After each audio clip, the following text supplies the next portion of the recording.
Hey, it's Andrew with Percolating Brews. Today I sat down at Devotion Coffee to speak with Johnathan Dreszer, the Director of Retail and Marketing. We spoke about Devotion's Farm Fresh timeline, Cascara, and ways that Devotion is supporting coffee farms in Colombia. Thank you for joining me today. Thanks for having me. Of course. Can you give me a brief professional bio of how you got to Devotion, what got you into coffee? Devoción started about 2005 by a very good friend of mine, childhood friend. And about 5 years ago, I was in Colombia, where I'm from, and I decided to take one of these trips to the farms to visit some geisha farms. And it's actually my first experience with specialty coffee.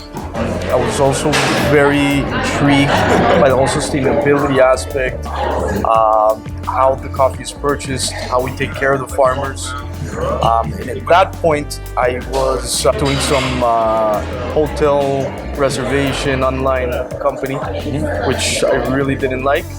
And this was just a perfect opportunity to get involved.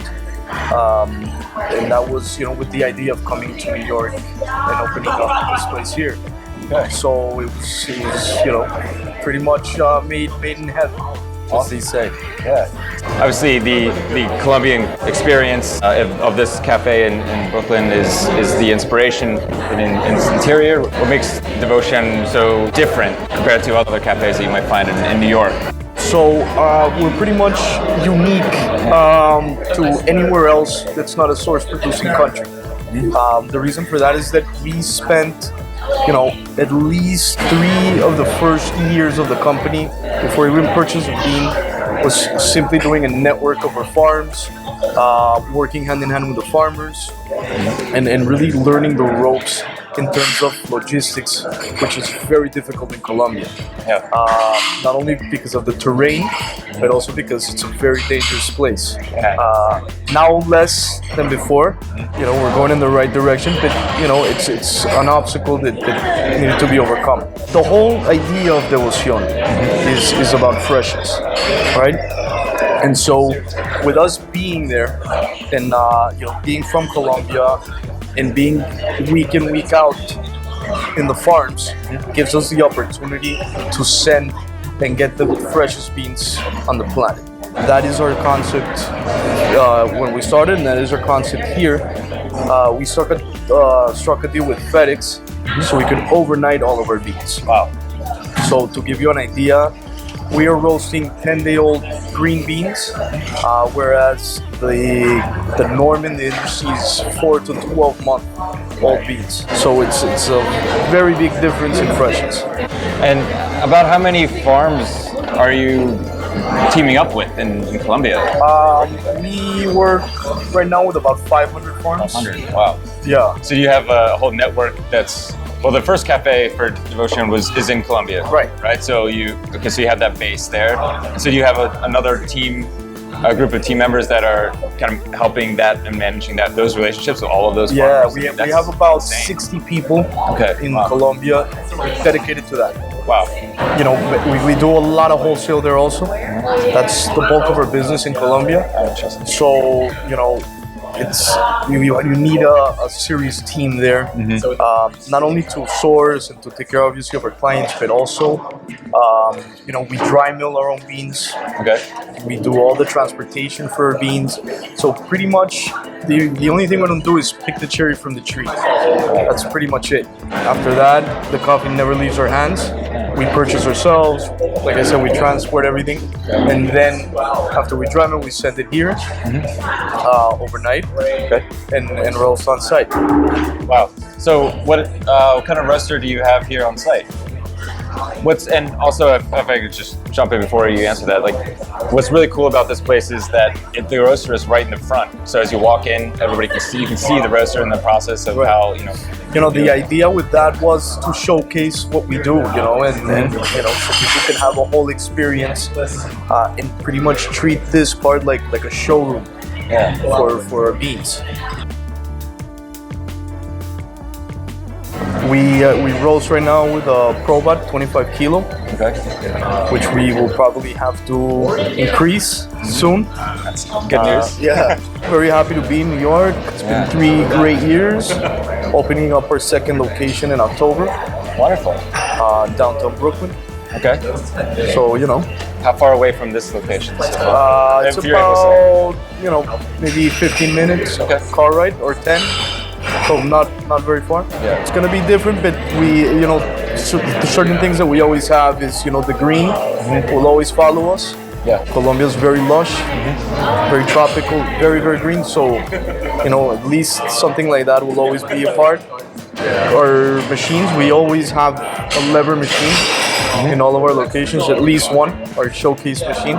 Okay. So we're figuring out which machine it's going to be. I'm looking forward to seeing that, Definitely. that come up, and I'm gonna definitely visit there. Definitely. One thing that's special about Colombia is that you can grow coffee year round. Right. Right. So, do you guys also have different varieties that you're growing?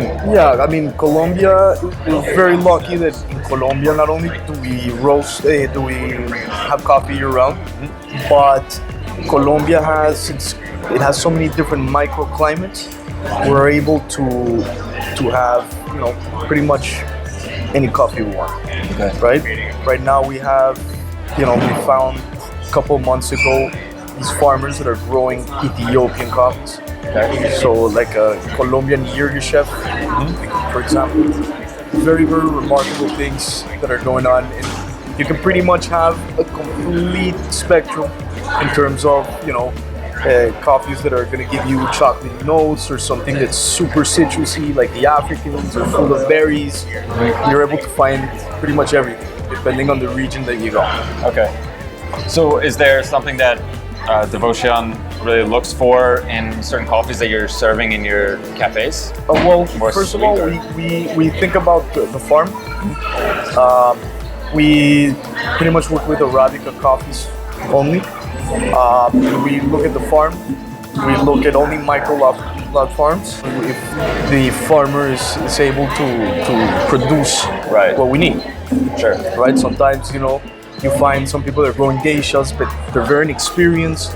So, but if there is the potential, then we'll get in there, help them out, and know that it's going to be a 2 or 3 year investment. Are you seeing different notes and profiles of those coffees that you're Oh yeah, able to absolutely. obtain in Our- Ethiopia and grown in Ethiopia as compared to being produced in Colombia? So, for example, our house blends are always the same. We have our base chocolatey espresso, which is our Toro. It's our first blend, and that's pretty much we use across the board. And then we like to, you know, have different options. Like, for example, for espresso, we have a brighter espresso, also a blend, which always stays the same. Having so many farms to work with gives us that ability to be able to be very consistent. Then in terms of special editions, we are always getting new ones. You know, sometimes we don't really look at too much for a specific type of note. We look for a specific type of coffee, right? So sometimes we want to look at just geishas, or sometimes we want to look at natural coffees, which we actually were the first company ever to export naturals from Colombia. It was illegal to do it before, just because the federation couldn't know if there was something wrong with the beans. Interesting. So, you know, we got over that hurdle a while ago, and now, you know, it became something normal. But so yeah, we don't really look for a certain type of notes. We look for certain types of coffees. What about being able to travel back and forth? Do you have It's do a you get great to do that? it's a great perk. Yeah? I do not enough as I would like, but definitely a few times a year. Okay. You know, Colombia is a great place. Right. It's always good to get back. And obviously, you know, the trips to the farms are amazing. Do other team members are able to visit? I mean, do you have like tours in Colombia of the different farms that you're partnered We don't with? have too many tours, but we do like to take our staff, you know, the people from here. You know, we've had our head of education got to go last year. This is actually first time leaving the States, so that was pretty cool, you know, that he got to go and experience that. He's also like a coffee, you know, fanatic. Sure. So it's good to see, where it all starts. And we do like to promote that. We're trying to, it's pretty complicated, but we're trying to do it. Is get a few members from Colombia to come here for like a month and send some of our guys here to Colombia. Okay. Like an exchange. Yeah, that's right? great. Type thing. So everybody can experience both sides. Sure. In terms of educating your team members is a huge part of just developing their skills and growing and just we have that. a super rigorous education program. Not only for our staff, but for our wholesale clients as well. Okay. So it's a 6-day course, which we do here in our lab. With your clients for wholesale. Right. You said. Right. So all of our staff members and our clients' staff goes through this program, then takes a test, and then gets put on the bar, or gets more training. Until they're up to par. Nice. Do you have baristas or team members that are competing in coffee competitions? We have a couple of people that compete regularly, and they go to these throwdowns here in the city, so they're pretty active in that. That's cool. We also started in Colombia to do the same thing, which didn't exist.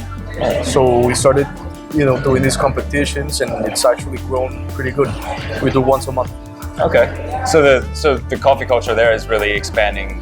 Finally, right? Because Colombia, crazily enough, has been drinking bad coffee forever until very recent. Yeah, and do you think that's a result of just the initial kind of boom of the coffee industry of large brands buying bulks of coffee at a time? I think it was few people with the mindset that like us and a few other companies that said, listen, we live in Colombia, we grow the best coffee on the planet. Why are we serving it to everybody here locally? True. All the good coffee was just being exported. There was a lot of people, with these small specialty coffee farms that weren't even getting noticed because their yields are not as high. It's good for everybody, More farmers get empowered and can live their dream, and people there can drink good coffee and we can serve it. Devotion is driven to offering sustainable, wages and partnerships. That's a big part of your mission, right? Huge. So we realized that just paying above fair trade is not enough, right? Because most of the time what we saw was that these farmers would take that extra money and go to town and drink as many beers as they can with that money, and they're back to square one, right? But sometimes, they don't even have potable water or a plumbing system, a toilet, even, super humble means. They're very, very humble, never hungry, which is at least something very good, but sometimes don't have the regular means that they should, So we take it a step further, and we educate. We help, build a filtration system if we have to. That's awesome. We really are there to help them. Sometimes kids don't know how to read or write, so we take teachers and we help them out.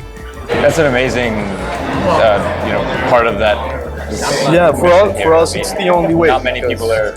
I don't think anybody else is doing that to that level or extent. It's. I'm sure that a lot would like to. It's just very hard because you have to be there. Right. You know what I mean? So if you're not located at the source, it's very difficult to do. Without them, there's nothing. So they need to be protected. Of course. Yeah. And you're helping your bottom line as well. And it's just good business. It's in the end, and it's just good. Just being nice to people and helping people out is what makes everybody successful. The greatest people that you will ever meet. Always happy, always smiling. I remember once, one of the first times I went to a farm and asking, one of these guys, he's like, you never go to the city, don't you want to go to Bogota? And he looks at the best views that you can imagine, right? And they're like, I'm not gonna leave this. Right? So it's very cool. Very cool. Yeah, that's so unique and so special. One thing I wanted to bring up is this bottle here. I actually found this while I was first introduced to it. This bottle of Cascara that you have at the New York Coffee Festival last year. So. This is actually from them. We did it special for the festival. Oh, okay. Now we're serving it at the shop. We're doing it with CO2, so it's like a sparkling beverage. For people that don't know, what is Cascara? So Cascara is made from the pulp of the cherry of the coffee. We take that pulp, we don't add absolutely anything to it but water. Okay. And make the drink. It's got very little caffeine, almost like a quarter of a regular cup, and it's packed with antioxidants. So it's a super healthy drink. It used to be a byproduct. I mean, it is a byproduct. It used to be used for compost. Okay. And we realized that it can be it's an something else. Incredible drink. Sure. So now, we're going with full force with the Cascara. You're not selling these as the bottles. They were just special for the event. Right. Okay. But we are working on a packaging for it right now. Okay. So in a few months it should be ready. Right now it's just on tap. Sure. Okay.